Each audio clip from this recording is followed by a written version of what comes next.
നമസ്കാരം. പ്രവാസി ഓൺലൈൻ ന്യൂസിലേക്ക് ഏവർക്കും സ്വാഗതം. ഇന്നത്തെ പ്രധാന വാർത്തകൾ. ജർമ്മനിയിലെ നോർത്ത് റൈൻ വെസ്റ്റ്ഫാലിയ സംസ്ഥാനത്തെ ഡൂയിസ്ബർഗിലുള്ള പ്രമുഖ ആശുപത്രിയിൽ നിന്ന് 6 മാസം പ്രായമുള്ള രോഗിയായ കുഞ്ഞുമായി അമ്മ കടന്നുകളഞ്ഞു. കുഞ്ഞിന്റെ ആരോഗ്യനില അതീവ ഗുരുതരമാണെന്നും ജീവന് തന്നെ ഭീഷണിയുണ്ടെന്നും വ്യക്തമാക്കി ജർമ്മൻ പോലീസ് വൻ തിരച്ചിലാണ് ആരംഭിച്ചിരിക്കുന്നത്. സംഭവത്തെപ്പറ്റി പറയുമ്പോൾ ഡൂയിസ്ബർഗിലെ ഹീലിയോസ് ക്ലിനിക്കിൽ ചികിത്സയിലായിരുന്ന കുഞ്ഞിനെ ചൊവ്വാഴ്ച പുലർച്ചെ ഏകദേശം 2 മണിയോടെയാണ് 31 വയസ്സുകാരിയായ അമ്മ പോലീസിനെയോ ഡോക്ടർമാരെയോ അറിയിക്കാതെ കൊണ്ടുപോയത്. കുഞ്ഞിന്റെ അടിയന്തര ചികിത്സ പൂർത്തിയാകുന്നതിന് മുമ്പായിരുന്നു ഇത്. സംഭവം അറിഞ്ഞയുടൻ തന്നെ വൻ പോലീസ് സന്നാഹം സ്ഥലത്തെത്തി. കാണാതായവരെ കണ്ടെത്താൻ പ്രത്യേക പരിശീലനം ലഭിച്ച ഡോഗ് സ്ക്വാഡിനെയും ക്രിമിനൽ ഇൻവെസ്റ്റിഗേഷൻ വിഭാഗത്തെയും രംഗത്തിറക്കിയിട്ടുണ്ട്. ആശുപത്രി പരിസരത്തും ഇവരുടെ വീട്ടിലും പോലീസ് പരിശോധന നടത്തിയെങ്കിലും ഇതുവരെ കണ്ടെത്താനായില്ല. കുഞ്ഞിന്റെ ജീവൻ നിലനിർത്താൻ അടിയന്തര മെഡിക്കൽ സഹായം ആവശ്യമാണ്. കുഞ്ഞിന്റെ ചിത്രം ഉൾപ്പെടുത്തിയുള്ള ഔദ്യോഗിക ലുക്കൌട്ട് നോട്ടീസ് പോലീസ് ഉടൻ പുറത്തിറക്കുമെന്നാണ് അറിയുന്നത്. ഈ അമ്മയെയും കുഞ്ഞിനെയും കുറിച്ച് എന്തെങ്കിലും വിവരം ലഭിക്കുന്നവർ എത്രയും വേഗം 0203-2800 എന്ന നമ്പറിൽ പോലീസിനെ അറിയിക്കണമെന്നും അധികൃതർ അഭ്യർത്ഥിച്ചിട്ടുണ്ട്. ജർമ്മനിയിലെ പ്രവാസി മലയാളികളെയും തൊഴിൽ അന്വേഷകരെയും ഏറെ ആശങ്കപ്പെടുത്തുന്ന സാമ്പത്തിക വാർത്തയാണ് ഇനി പറയുന്നത്. ജർമ്മനിയിൽ തൊഴിൽ പ്രതിസന്ധി രൂക്ഷമാവുകയാണ്. ആദ്യ 3 മാസത്തിനിടെ നഷ്ടപ്പെട്ടത് 4,86,000 ജോലികളാണ്. വ്യവസായ മേഖല തകർച്ചയിലേക്ക് നടന്നെടുക്കുകയാണ്. ജർമ്മൻ സമ്പദ് വ്യവസ്ഥയെയും തൊഴിൽ വിപണിയെയും പിടിച്ചു കുലുക്കിക്കൊണ്ട് പുതിയ തൊഴിൽ കണക്കുകൾ പുറത്തുവന്നു. 2026 ആദ്യപാദത്തിൽ, അതായത് ജനുവരി മുതൽ മാർച്ച് വരെ മാത്രം ജർമ്മനിയിൽ 4,86,000 ജോലികൾ നഷ്ടപ്പെട്ടതായി ഫെഡറൽ സ്റ്റാറ്റിസ്റ്റിക്കൽ ഓഫീസ് ചൊവ്വാഴ്ച പുറത്തുവിട്ട റിപ്പോർട്ടിൽ വ്യക്തമാക്കുന്നു. ഇതോടെ രാജ്യത്തെ ആകെ ജോലി ചെയ്യുന്നവരുടെ എണ്ണം 45.6 ദശലക്ഷമായി ചുരുങ്ങി. ഇത് പ്രവാസി ഓൺലൈൻ പറയുന്നതല്ല, പ്രവാസി ഓൺലൈന്റെ നെഗറ്റീവ് വാർത്തയുമല്ല. ഇവിടുത്തെ യഥാർത്ഥമായ ജർമ്മനിയുടെ റിയാലിറ്റിയാണ്, തൊഴിൽ റിയാലിറ്റിയാണ് ഇത്തരത്തിൽ സ്റ്റാറ്റിസ്റ്റിക്കൽ ഓഫീസ് വെളിപ്പെടുത്തിയിരിക്കുന്നത്. അതുകൊണ്ട് തന്നെ പ്രവാസി ഓൺലൈൻ നെഗറ്റീവ് മാത്രം പബ്ലിഷ് ചെയ്യുന്ന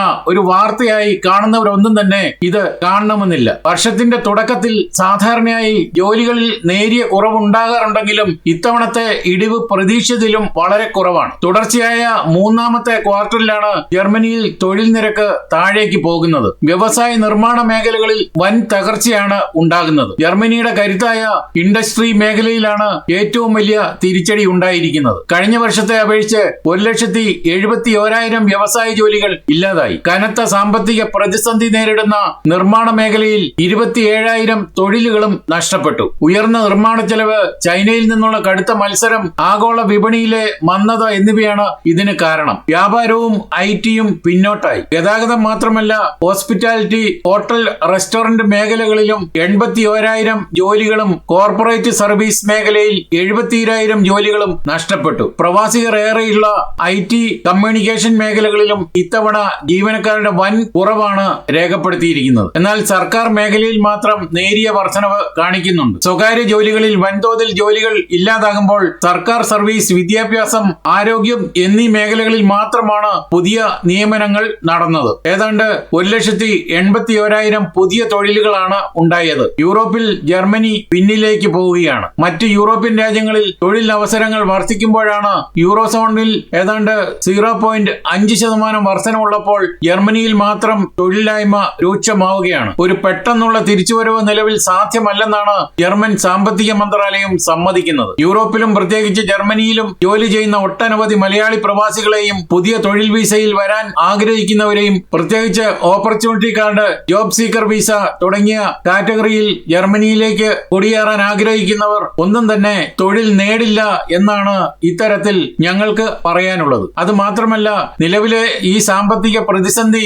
കോടതിയിലും സമ്മർദ്ദം വർദ്ധിച്ചു വരികയാണ്. കാരണം 2025 ജനുവരി മുതൽ നവംബർ വരെ 1483 വ്യാവസായിക കമ്പനികൾ പാപ്പരത്വത്തിന് അപേക്ഷ നൽകി. മുൻ വർഷത്തേക്കാൾ 11% കൂടുതലാണിത്. 2013 മുതൽ വ്യാവസായിക മേഖലയിലെ ഏറ്റവും ഉയർന്ന പാപ്പരത്വമാണിത്. 2021 മുതൽ വ്യാവസായിക കമ്പനികൾക്കിടയിലെ പാപ്പരത്വങ്ങളുടെ എണ്ണം ഏകദേശം ഇരട്ടിയായി. ജർമ്മൻ വ്യവസായം ആഴത്തിലുള്ള പ്രതിസന്ധിയിൽ തന്നെയാണ്. പല കമ്പനികളും ദ്രുതഗതിയിലുള്ള വീണ്ടെടുക്കലിനുള്ള പ്രതീക്ഷ തന്നെ ഉപേക്ഷിച്ചു. കാര്യമായ ഉയർച്ചയില്ലെങ്കിൽ 2026 കൂടുതൽ തൊഴിൽ വെട്ടിക്കുറവ് അനിവാര്യമാകുമെന്നാണ് എല്ലാ ഇടങ്ങളിൽ നിന്നും ലഭിക്കുന്ന റിപ്പോർട്ടുകൾ. അതുകൊണ്ട് തന്നെ ജർമ്മനി ലക്ഷ്യമാക്കുന്നവർ ഒന്നല്ല 3 പ്രാവശ്യം ചിന്തിച്ചിട്ട് വേണം ജർമ്മനിയിലേക്ക് എത്താൻ.